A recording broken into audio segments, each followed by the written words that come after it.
Hello everyone and welcome to another video, and also welcome back to my kitchen again. Today we're going to be doing another books and baking video. I swear we need to get a much better title for this series rather than the most obvious title you can come up with. But anyway, today I'm going to be making some gluten-free chocolate fudge brownies while speaking to you guys about the books I want to read before this year is over. In the last video, I did actually make some lemon and poppy seed muffins from scratch. Today we have regressed a little bit because we're going to be making a packet mix, the only gluten-free brownie mix they had in the shop. So yeah, without further ado, let's jump into the video. I genuinely feel like pandemic time is non-time. Like I cannot believe it is already September. It's really, really weirding me out. But at the beginning of the year, I made a video where I spoke about all the books I wanted to read in 2021. I had like over 30 books on that list, and to be honest, we're doing pretty well. I think so far this year, I've read something like 45-ish books. Have I read those books that are on that list? I've read a few of them. And so if you watch that video, there is going to be a certain amount of overlap because obviously today, if I haven't gotten to some of those books, they're going to be on this list. Anyway, we're going to kick off with the halloweeny books. Given that it is September, we're getting into the spooky season. Okay, so the very first one is this one, which is The Deathless Girls by Karen Millward Hargrave. Look at this cover. Look at how pretty it is. This is genuinely the most beautiful cover I think I've ever seen for a book. It's stunning. I got it last year, I think. It was on my TBR for books I wanted to read last year during the spooky season, but I never actually got to it. This is a retelling of the story of the Three Brides of Dracula. It is a YA, like horror fantasy book, and it follows these two 17-year-old twins who I believe become enslaved to this person who's supposed to be like the Dracula figure in this book. I'm really excited to read it. I think it is going to be quite a swift, short little read. The font is pretty large in the book, so I think it will be quite a quick read. Okay, we better get started on the baking. Today I'm actually wearing a lapel mic for the first time ever. And I wanted to like invest in getting an actual lapel mic because whenever I film these videos, it's really hard to hear me without like it making the audio all scratchy and me like turning up the decibels really, really high. So I got a lapel mic. However, in the true style of this channel, it's just a little bit dodgy. So lapel mic, very good, very professional. However, in order to get it to connect to the camera, you have to buy like a $300 wireless receiver. I didn't want to do that, so I deliberately bought the nice Rode lapel mic, but then clipped it to my phone.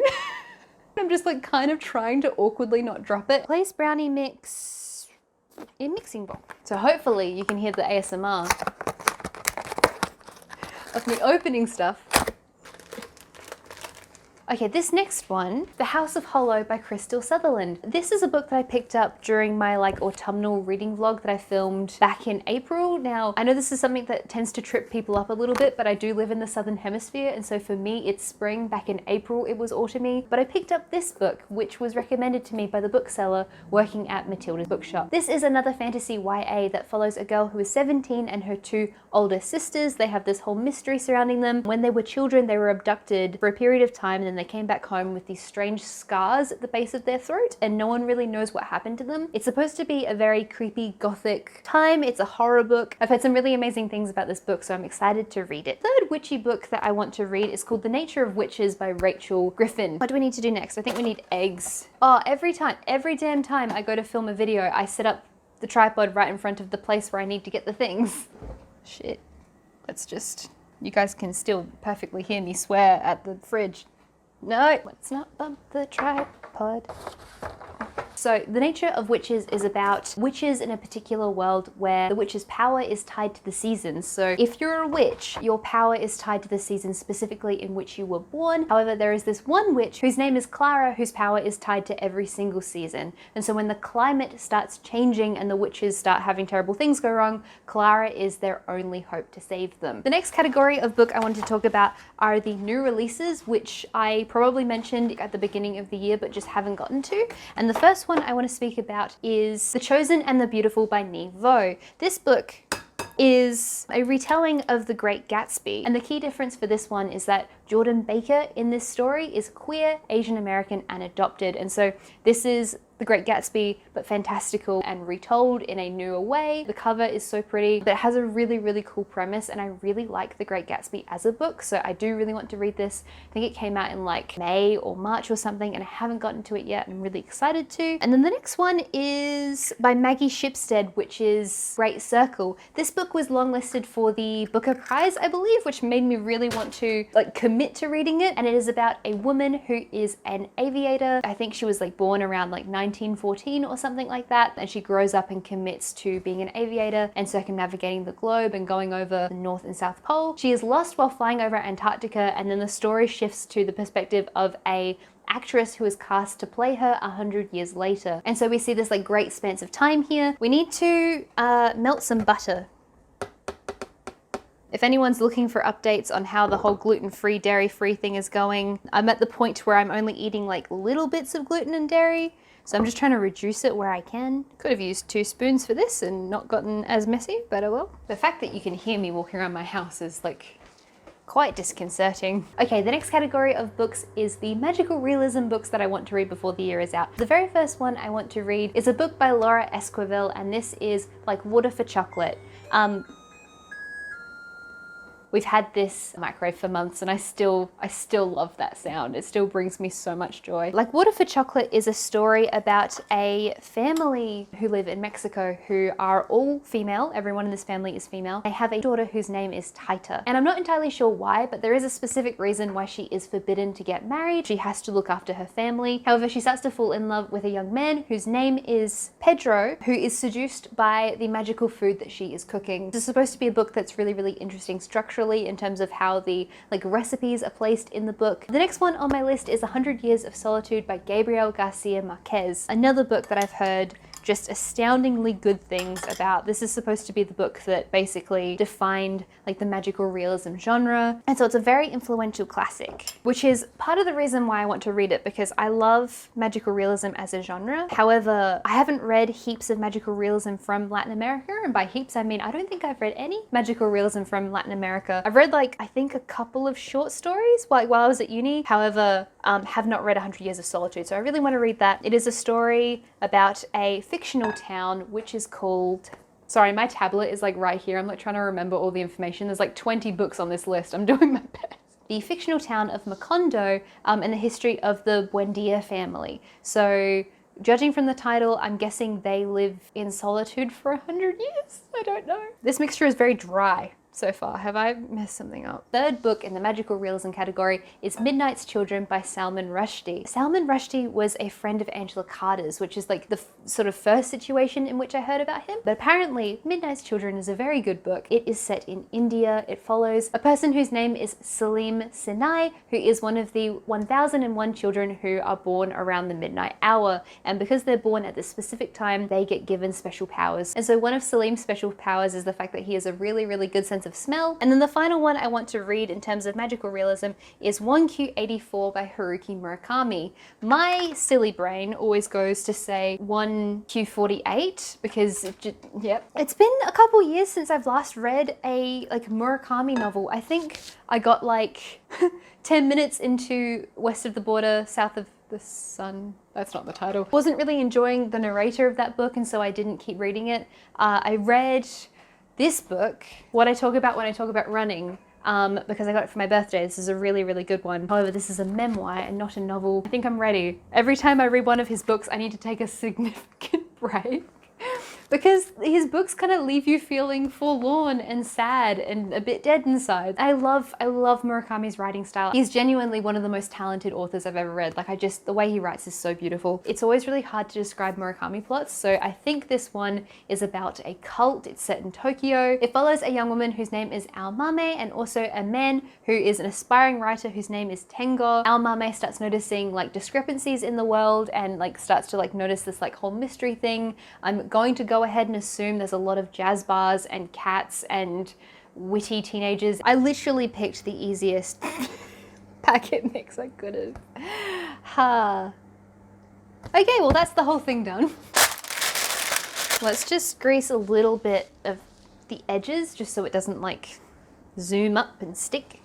By zoom, I mean rise. Never even put the butter away because it was too hard to get to the fridge. So once this is preheated, we can pop the brownie mixture in to this guy. It's probably a bit big, honestly. You're supposed to use a 20 centimeter by 20 centimeter, and because this is like rounded, it's probably just a bit too large, but it's the best one I have, so that's what we're using. Okay, moving on past magical realism, now I want to talk about fantasy. So there are a few fantasy books on this list. The first book I want to make sure I read before the end of the year is The Lord of the Rings, and so by book I mean series, because obviously there's 3 books here. I feel like I don't need to describe the plot of this one. The Lord of the Rings is a story about a hobbit whose name is Frodo, who gets given a ring and sets off on a magical journey of character development and self-discovery across Middle-earth. I have this beautiful tome, this beautiful old book. Admittedly, the font is not too small. I think in total, The Lord of the Rings is like 300,000 words. Like, I feel like I really badly need to read it. So yes, I really, really want to read Lord of the Rings this year. I want to finish it. I know so much about the story, but I just desperately want to actually have sat down and read it. I think I could probably read it in less than a month. Depends on how slowly paced the story is. The Hobbit isn't terribly slowly paced, so I think it should be fine. The next book on this list is Anansi Boys by Neil Gaiman. Once I've read Anansi Boys, and also once I finish reading American Gods, which I'm currently reading for our book club over on Patreon, I will have basically read all of Neil Gaiman's work. So that's the entire reason why Anansi Boys is on this list, because I'm almost there with having read or having seen an adaptation of every single thing that Neil Gaiman has done. I'm nervous that this is too dry. It's probably fine. Oh, jeez, heck. We're gonna put this in the oven. The next fantasy book I want to speak about is Terra Nullius by Claire G. Coleman. Claire G. Coleman, the author, is a Noongar woman, which means that she and her family are traditionally from the, I think, southwestern coast. She's a First Nations author, and so this story is like set in Australia, but it's not the Australia that we know. Australia is invaded, and it is a sci-fi novel. I'm just gonna go ahead and assume it's invaded by aliens. Not sure how that works, but I'm really, really excited because I haven't read a story like this by a First Nations author before. So I'm very excited to get that perspective and to read her work. Number 13 is The Changeling by Victor LaValle. This book has a really, really beautiful cover. I don't know why, but something about it gives me Ocean at the End of the Lane vibes. I've been wanting to read this book for ages. I think it's been on my TBR for like a whole year or something like that. We have our main character, whose name is Apollo Kagwa, who has to go into this like magical enchanted world to save his wife, who has committed this very like vicious and violent act. It's called The Changeling, so I'm hoping that there's going to be some sort of like fairy folklore stuff going on here. The next 2 I want to read before the end of the year are actually a part of a series. This is the series. This is The Daughter of Smoke and Bone. Sorry, this is Daughter of Smoke and Bone. I always do that. I'm so sorry. I'm really bad with saying The Traveling Cat Chronicle instead of The Traveling Cat Chronicles, or putting a random the somewhere where there shouldn't be a the. This is Daughter of Smoke and Bone by Laini Taylor. I really like this cover. This is a nice cover. This is a really cool, interesting, like gothic little story set in Prague. It's a YA fantasy. Anyway, this is a story about a girl whose name is Karoo. Every time I think of the yellow bird creature from One Piece. This story is about her. She is, I believe, 16 years old. She's an art student living in Prague, and she, when she was very young, was adopted by a monster who collects teeth. She can go through doorways into anywhere all over the world, and all of a sudden these handprints start appearing on doorways all over the world, and these like seraphim start appearing, which are like winged angel creatures, and terrible stuff starts happening. Really love this one. It's a fast read. It's a fun YA story, and I really want to read the 2nd and 3rd book. And the next one is also a part of the series, The Wise Man's Fear by Patrick Rothfuss. The reason I want to get to this one is because I've already read The Name of the Wind, obviously also by Patrick Rothfuss. This is a really brilliant, beautifully told story, which is essentially a Bildungsroman, so coming of age story about this wizard whose name is Kvothe.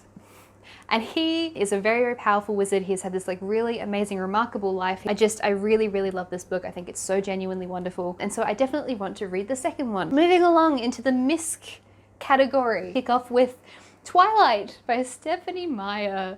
I read this book initially when I was 14. I do not own a copy because I borrowed it from a friend. I really want to reread Twilight purely for nostalgia reasons. Like, I want to see what my thoughts are of Twilight now, and I want to react to it.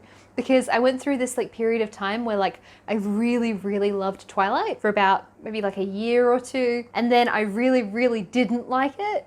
And now I'm sort of like in this period of like just feeling nostalgic for the whole series. But if you don't know the story of Twilight, it is a paranormal romance about a teenage girl whose name is Bella Swan. She's 16 years old, who falls in love with a vampire whose name is Edward. He's like 109. The next one I want to talk about, which I think is book 17 or 18 on this list. We've had some series now, so it kind of throws out the numbers a bit. But the book is Act Your Age, Eve Brown. And the book is by Talia Hibbert. I, this year, have read my first romance novel. I read The Kiss Quotient by Helen Huang, and I thought that was really good. And the thing is that I never read romance. Like, I will read like a fantasy story with a prominent romance in it, but I never will read dedicated romance books. It's not really my thing.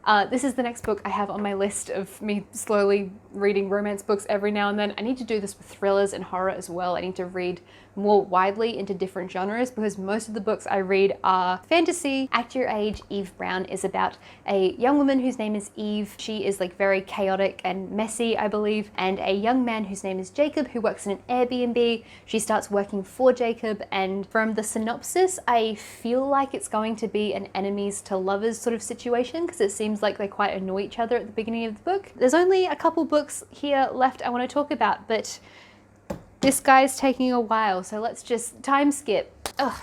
The next book in the miscellaneous category that I want to speak about is The Secret History by Donna Tartt. This is supposed to be like the OG dark academia book. It is set at a New England college about these students. What is the byline on the thingy? They slip from obsession to corruption, betrayal, and finally into evil. So it sounds really cool. I do really want to read it. I've watched interviews of Donna Tartt, and she just seems like the most like ephemeral person. Like she seems really interesting and intelligent, and just there's something otherworldly about her. So I really want to read her books because she seems like a really interesting person. The next book I want to speak about is The Death of Vivek Oji by Owake Emezi. This is a story that was also recommended by someone in our book club, and I looked it up and it has some really amazing reviews. So I really want to read it. I love the cover. I feel like the cover is really bold and stunning and interesting. It is a contemporary novel about a person whose name is Vivek, and they have a really close relationship with their cousin whose name is Osita. Basically, there's a lot of mystery surrounding Osita. The byline for this one is, as their relationship deepens, the mystery surrounding Osita gives way to a moment of both violence and exhilarating freedom. Amazing reviews for this one. It sounds really cool, so I really do want to read it. I'm like physically incapable of having a dessert without having tea with it. I don't know what it is. I like the juxtaposition.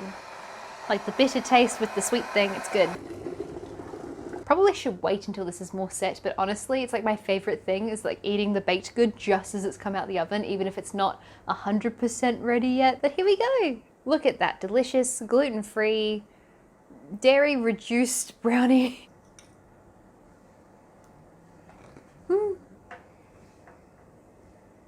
Very good. Oh, you can't even tell it's gluten-free. That's so good. And finally, the last book I want to speak about on this list is The Stationery Shop by Marjan Kamali. This book is set against the backdrop of the 1953 conflict that was happening in Tehran, and it follows a teenage girl whose name is Roya. She is a dreamy and idealistic young girl who enjoys going to the local stationery shop, and she finds a lot of comfort and solace in this stationery shop. The person who runs the stationery shop ends up trying to set her up with a young man whose name is Barman. His name is Barman, but on the eve of their marriage there is a coup d'etat and Barman goes missing. The reviews for this book are actually really very good, and it is the final book on this list of books that I really badly want to make sure I read before the end of the year. I'm gonna eat the rest of these brownies now and then drink my tea. It's been a really good time, but I'm gonna go sit down and eat this. Thank you guys so very much for watching this video, and an enormous thank you to everyone over on Patreon for supporting my channel. Over on Patreon we have things like bonus content, behind the scenes stuff, writing updates, illustration updates, stuff like that.